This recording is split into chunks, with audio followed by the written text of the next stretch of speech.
So here we have the BMW 2 Series Active Tourer on a 16 plate. I'm going to start off by showing you inside the boot, and then we'll hop in and run through some controls from there. So the tailgate on this car will open electronically. You can do that from the key or from the tailgate itself. As we approach the back of the car, you'll see we have reversing sensors, plenty of boot space as well, along with the 3 individually folding rear seats, should you wish to increase the space even further. Okay, now that we're inside the car, we're going to start with the dials. On the left-hand side, we have the speedometer and fuel gauge, and on the right-hand side, the rev counter. In the middle at the bottom, you can see the total miles for this car, which are 33,372. The information displayed above that can be changed by pressing a button on the end of the indicator stalk for various bits of trip computer and fuel economy information. If we back out to the steering wheel, on the left-hand side, we have cruise control and speed limiter, and on the right-hand side, stereo and phone controls. The phone controls can only be used after such time as you pair up the phone to the car, and that is done over on the screen in the center just here, under the telephone heading, and then you can manage your new devices from there. If we go back to the home screen, all the movement I'm making on the screen is all being done using the iDrive system, which is essentially this dial and the collection of buttons that surround it. So every turn of this dial will take you to a new option.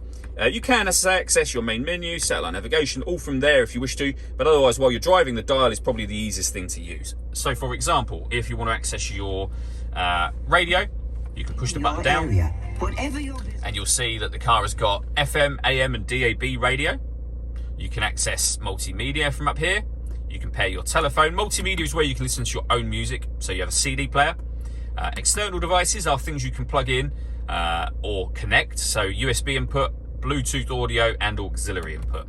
This car's got satellite navigation as well. There's a full video that shows how the sat-nav system works that you can find on our website and on our YouTube channel.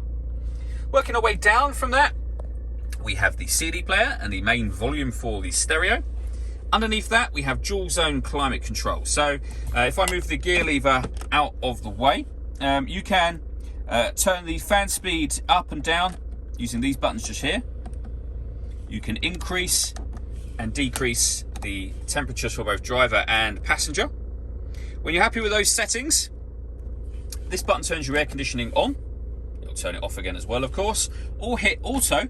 The car will now maintain the temperatures you've asked for by taking full control of the fan speed for you. You can override that anytime you like by pressing the auto button again, and you'll put it back in your own settings. We've also got heated driver's seat and heated passenger seat, both with 3 different heat settings on each. Underneath that, we can turn the traction control off. We can turn the parking sensors on and off. You can put the car in sport mode. You can put it into comfort or Eco Pro mode from there. We then have the gear lever for the fully automatic gearbox, along with an electronic handbrake, and then the buttons that I went through just a moment ago. All that leaves me to say is thank you for taking the time to watch this video. If you'd like to come and see the car in person and have a test drive, please feel free to call any of our MJA sites. We'd love to hear from you soon.